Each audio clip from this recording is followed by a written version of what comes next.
830, Internet of Things and Industrial Applications.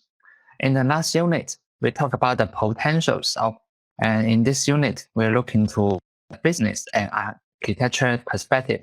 Basically, we'll talk about the business issues and give you some idea of the architecture.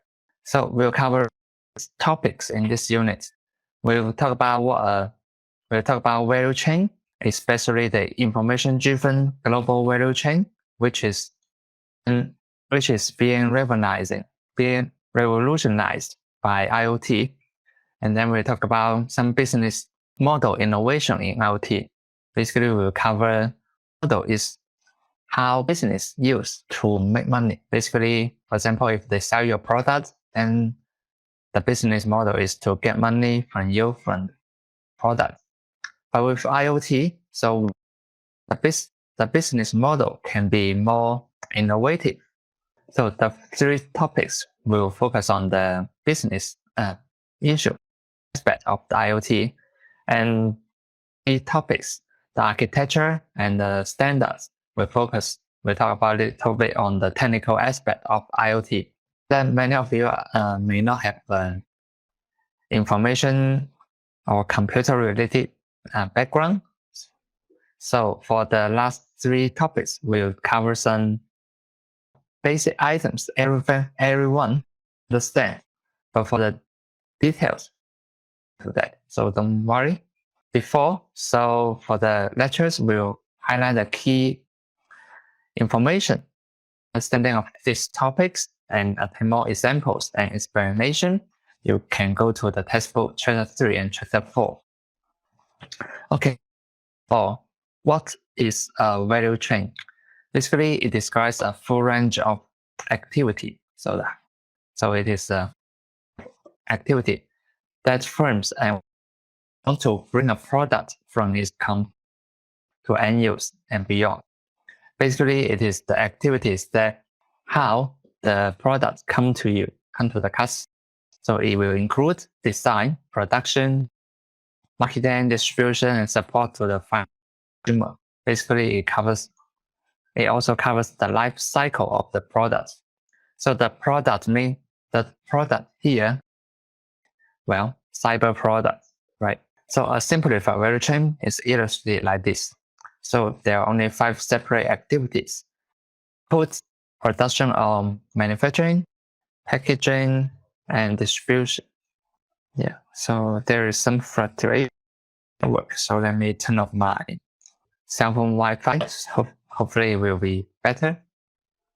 Okay, we'll talk about this, but based on this value chain definition, so global value chain analysis is particularly useful to find out the boundaries of existing industrial structures and also emerging industrial structures. So that's the value of analyzing the value chain. Okay, now we'll have an example of a value chain. Basically, it is a simplified view of value chain for data, where the ultimate. So this matches our course better, right? Because for IoT nowadays, most of the product information, decision making. So let's come to. Okay, for the inputs, as we can guess, it comes from the sensor data and, for example, the data from the news, corporate data set, basically what we have right now, and the production. We'll talk about later what it means, and also processing, packaging, and distribution and marketing. So now let's look at what they mean. So for each activity, we'll have an example of physical product, and also an example of, for example, the first activity is inputs, right? As its name indicates, inputs are the base raw ingredients that are turned into basically that's the raw material. So if it is physical world, you may consider it to be something like beans for manufacturing of chocolates. Fair enough, right?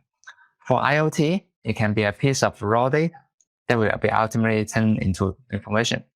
Maybe your weight, something like that. Or it may be your internet browsing history or something like that. Basically, those are the raw. And then for the production and manufacture, so it appears to be a little bit confusing when you compare to the processing. But in the next slide, so just production manufacture refers to a process that the raw inputs are put through to become part of the value chain. In other words, it's the preliminary processing of the data. You can think of it this way. So if it is in the physical world, so the cocoa beans, which we have as input, may be dry, separated from being transported to overseas markets. Basically, that's the preliminary processing, right? With dried beans. If we are, for example, the data from an M2M solution need to be verified and tagged for provenance. Basically, we need to know where the data are from, provenance mean, and also we need to check their accuracy. To summarize, the production manufacturer, it is the preliminary processing of the data.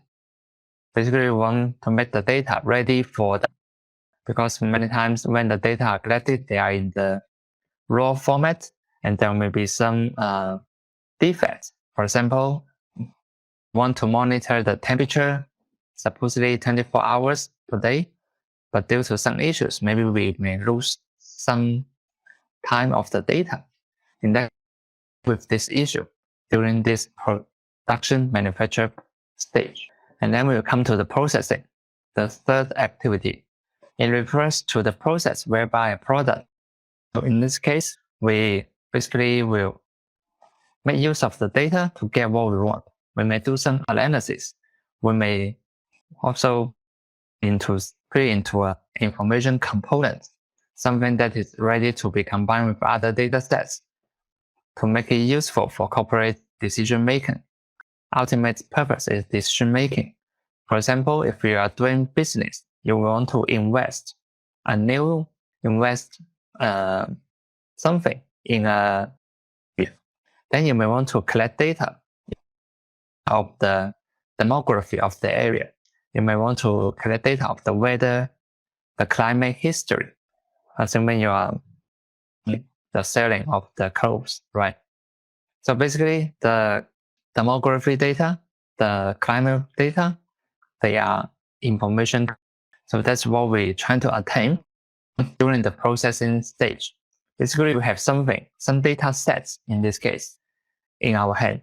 So if we refer to the physical example, they have been dried, they have been frozen, they have been cleaned, right?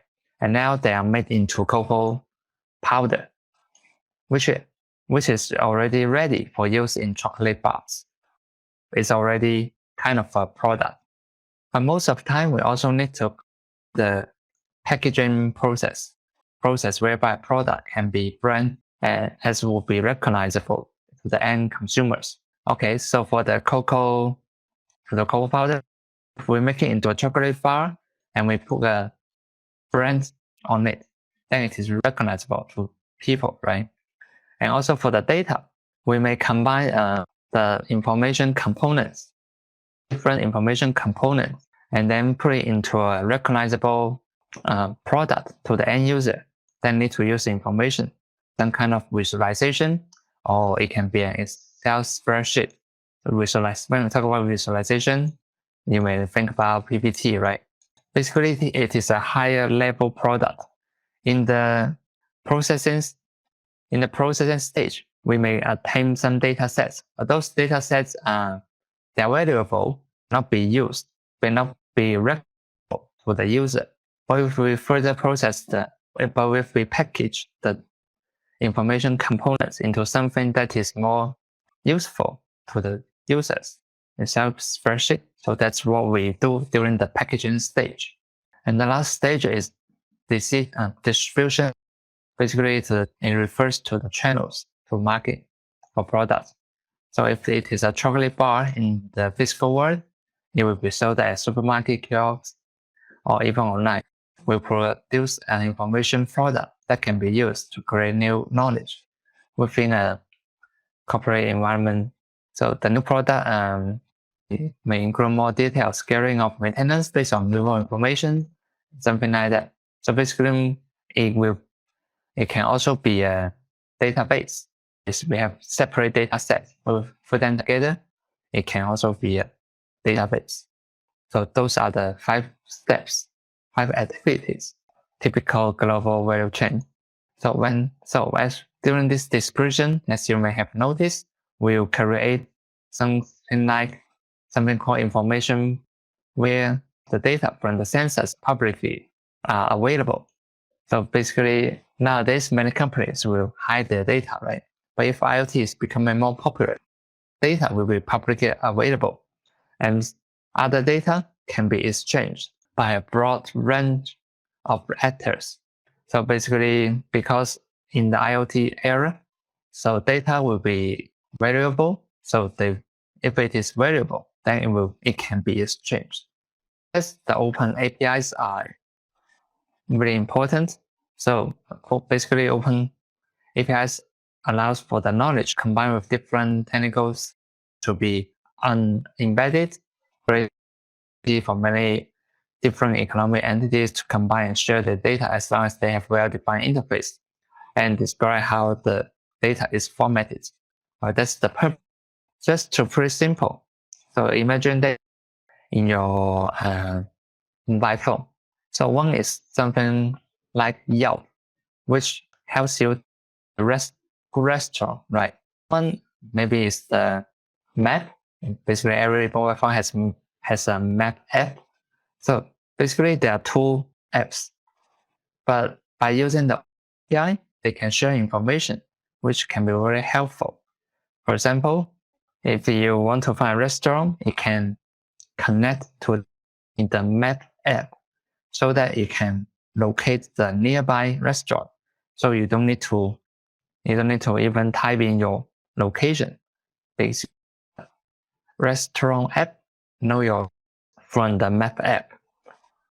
The processing stage, basically, and the packaging section of the information-driven global value chain are where information marketplaces will be developed.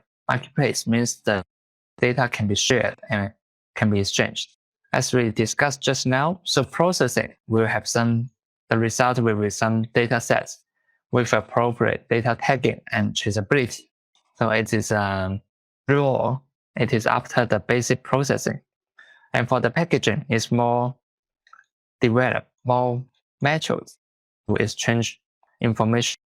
Basically, the processing and the packaging section of this IGVC are where the information marketplace will be developed, although their content may be a little bit different. So processing, we have data sets, and packaging, we have components. Okay, so as we mentioned, so a new form of value chain is actually emerging, driven by creation of information rather than physical products.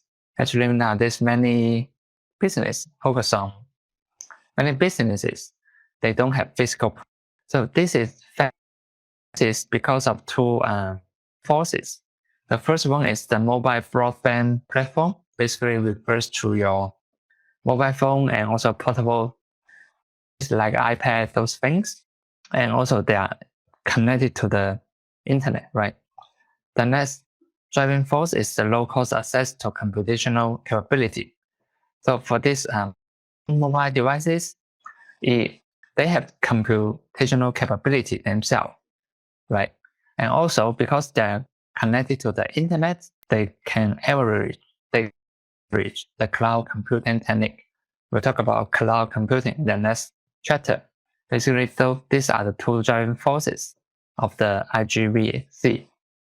For the IGVC, just remember that the product is information itself. So we have an example here highlighting the use of information, why it can be a product. So as we mentioned in the last week, so for the italic items, I will leave them for you to read out, help you understand. But actually it is still quite straightforward that the information itself can be a product, right? Keep going. With the IGVC, companies that share information will be more deeply embedded in one another workflow leading to highly concatenated supply chains and of the digital economy. What it means here is that, so for my company, for example, I'm doing food industry, right? I may have the data from the department, weather department, from the transportation department, and also from maybe natural resources, from the agriculture department. Basically, when nowadays for information from other business, from other sectors, so they are deeply embedded. So that's what. So this is an example to illustrate the information-driven value chain. Actually, we showed this before. Okay, for the driven global value chain, there are 5 fundamental roles. So just now we talked about 5 activities in the value chain. Okay, now we talk about 5 fundamental roles. So the different in the IGVC. Okay, so it is illustrated here into more detail. So the first one, as we list here, it is the input. For the input, it's easy. We have the sensors and other devices, and RFID and MPC, right? NFC. It reminds me of KFC because I'm a little bit hungry at this moment. It stands for near field communication. Basically, it's like the IC card when you need to go to take a bus or something like that. And also another good category of input comes from the end users. If you try to browse the internet, right? So you need to type the keywords. So into the Google or other subs, you're actually providing the input to the data set, right? And also you browse, and also when you browse the Facebook or Twitter, something like that. So maybe you didn't know the system is actually with the time and the content you are paying attention to. For example, it may detect that you spend 10 seconds on a movie, but you didn't spend any time when you see the story of a male actor. In that case, when the movie is on the theater, it is very likely that Twitter may send you some you to watch this movie. Or if Twitter is changed the data with other company, for example, with the cinemas, the cinema will send an email or a notification to you to let you know that, okay, this movie is now in theater. So you may wonder why know that you are interested in this movie. But actually, when you are browsing relevant information on the internet, on Twitter or Facebook, you are actually inputting data for them. In this case, the sensors, the data, and users are all considered to be subcontractors in the value chain. So whether you intentional or not. So another role is the data factories. Data factories are those entities that produce data in digital forms for use in other parts of IGVC. So the keywords here is provide digital data, because many times the data are not in digital form. So if it is not in form, so it cannot be utilized by other IGVC. So before in the pre-digital era, actually many are trying to provide data, but in the digital era, they are trying to produce digital data, right? So it's easy to understand. So once again, use digital data. So another example here is that, for example, basically we use a body thermometer to measure a body temperature, but until recent years, the temperature thermometer they were basically isolated device. Basically, you measure it, you will see the number, and then you just put it away, right? But for nowadays, some body temperature thermometer can upload your body temperature to an app or tools.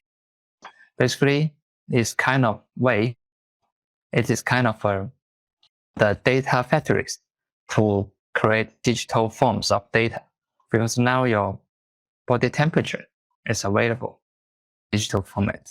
And we also have a role as provider or data wholesalers. So they are the entities that collect data from various sources through the creation of improve their own business or sell them, right? So two examples like Google, right? They detect what you are searching, and then they sell it to other service providers, and then they can contact you. Basically, they can pinpoint your interest. So the same also applies. So after I watch a cooking video, and then basically the next day, based on cooking videos to me, and also Twitter, basically they all belong to the service provider. And we also need the intermediaries. So basically they will take care of several aspects of the production of information. So in that case, they just you can consider them to provide support in the IGVC. One example is given times, because people pay attention to the privacy issue. So we need to remove any, in some cases, remove the identifiable information. Basically, we should not be able to, based on the data, we can recognize, oh, it's you. So we need some entities to learn the data sufficiently enough to protect individual privacy rights in relevant region settings. For example, it's more strict issues there. So basically, in this case, these entities to make sure your anonymity will, and also intermediaries will pay attention to reducing the transaction costs associated with the establishment of a market for many different participants.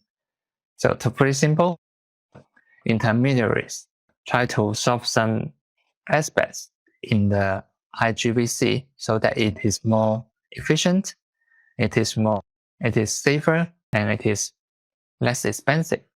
And the last role in the IGVC is the resellers. But as its name indicates, they combine input from several different intermediaries, combine it, analyze it, and sell it to either end users or corporate entities. Basically, they